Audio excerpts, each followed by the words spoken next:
have I dug? I went on an excavation in Romania at the site of Palmyras, which you can see at the top of the map.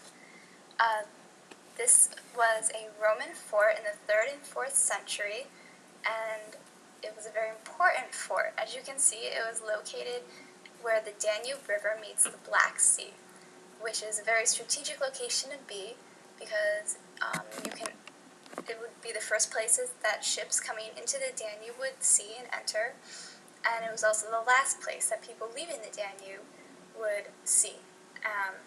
So it was very important for trade, for getting artifacts and goods into the Roman Empire, because the Roman Empire at the time was all below the Danube River in Greece and Italy. It was huge at this time. So Palmyras was probably as far, at least towards the Black Sea coast, as far to the east as you could be.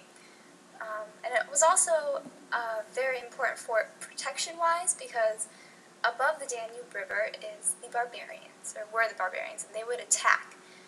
So the fort got attacked from the north and also from the east, from the Black Sea coast. The barbarians would also attack. So what you find at Palmyras is a very heavily fortified fort. Walls are 5 feet deep to keep everybody protected. And you can tell it was attacked a lot because when you're digging through the ground, you can see that it's been rebuilt and rebuilt. Mainly you can tell that by the use of different rocks. So it was a very exciting fort to dig at.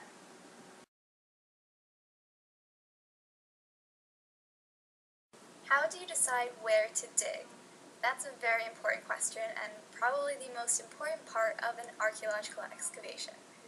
Before you go digging in the ground, you want to know that you're going to find something.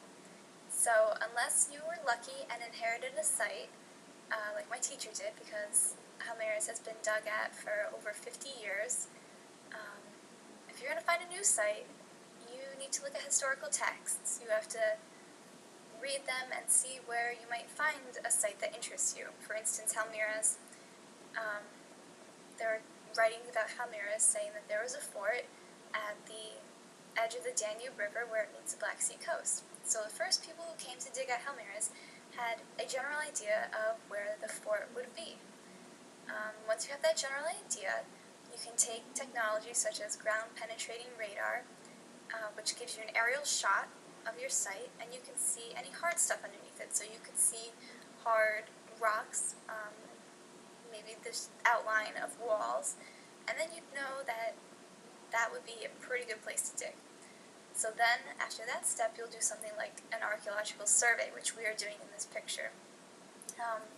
We're walking around what looks to be a field with rocks, trying to find something that appears to be man-made. In these rocks, you see that they've been carved by hand, which means that someone was using those rocks to carve smaller rocks and bring to a site.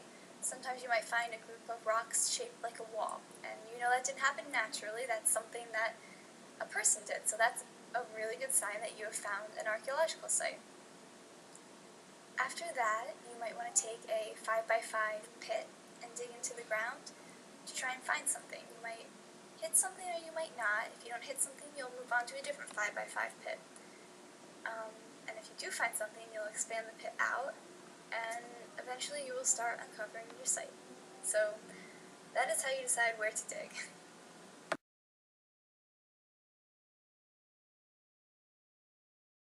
Okay, in this one I'm going to answer 2. 1, what do you wear to a dig? And 2, what kind of tools do you use?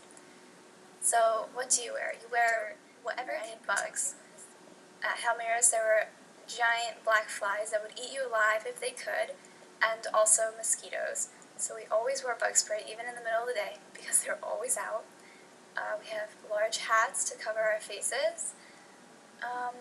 And you wanted to wear long pants so that you weren't always sitting in dirt and getting dirt all over you.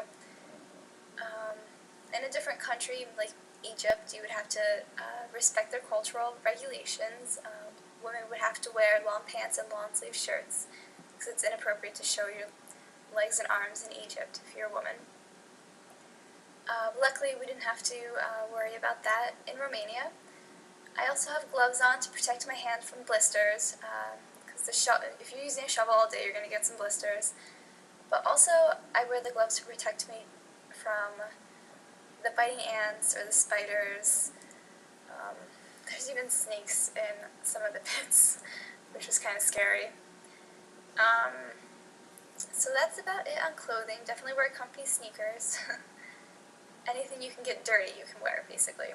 Tools. Right now, I'm holding a brush. Brushes are very important when you get down to the level that I'm at right now, because right now I'm very close to the floor, and if I'm not careful, if I was using a shovel, I could dig right through the rock and into the floor. And while you can dig through unimportant rock, you don't want to dig through very important rock. So you kind of tediously swipe everything away, document everything you find with pictures and in notebooks so that you can analyze it later. Especially because if you're just brushing the dirt away, it's probably going to be blown back into the spot you were just digging the next day. So you want to document everything. You can also use small trowel shovels, which are like this big, they're very small. And there's a scraper by my foot that you can see that you can also use to remove dirt safely.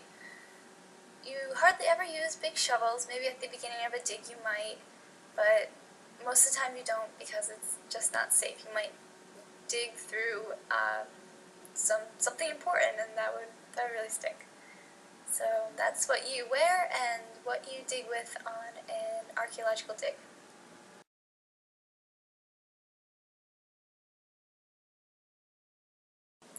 How can you tell so much from such a small artifact? Well, what you're looking at right now is not something I've ever dug up, but very interesting. This is dinosaur poop, or some people call it coprolite. That's the fancy word. It's poop. So this poop, along with human bones that you dig up, animal bones that you dig up, or even human pottery, can tell you what a person was eating. Like, this poop will tell you what the dinosaurs eaten, which might not seem like so much, but if you know what the dinosaur is eating, you'll know what kind of climate the dinosaur was living in. If it was a big leafy plant, the dinosaur was probably living and eating in a hot and humid climate. And you can do the same with human bones. You can take some chemicals out of the bones, and you can tell what that person was eating. If you have human teeth, you can tell if they had enough nutrition growing up, because if you don't get enough nutrition, you'll actually get lines in your teeth. And a lot of people back in the pioneer days did not get enough nutrition, and they had lines in their teeth. Or they'll have lines in their bones as they're growing, and you can see that in the bone even after it's fully developed and has been in the ground for many years. And pottery, you can also take chemicals and see what kind of stuff was being mixed in a bowl, which lets you know what kind of food they're eating, so you know their diet. And it also lets you know what plants or vegetables or fruits were growing in the region. So you can tell a lot by artifacts. You need some chemicals and a really good eye, but you can tell a ton.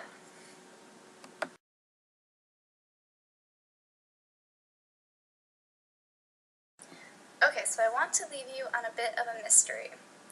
Right now in this picture, we're all sitting around a big hole in the ground. This hole was hand dug with small shovels, most likely, through very hard bedrock, down about 50 to 80 feet. We don't know why there are two holes this size that must have taken months upon years to dig because of how hard the rock actually is. And we don't know why they're built there. There aren't any animal bones, there aren't any human bones at the bottom of the pit. There have been two people who have gone down into the pit, but they could only stay for 2 minutes because the air quality was so poor that they couldn't breathe. But while they were down there, they did not see any tunnels leading out of the pit. So the big mystery is, why are these pits here? What were they used for? Who dug them? Did slaves dig the pits? Did people who were being punished by the law dig the pits? Did prisoners of war dig the pits? Were people thrown into them and then somehow their bones removed? We don't know. So your guess is as good as anybody else's, so put your minds to it and see if you can come up with the answer to the mystery.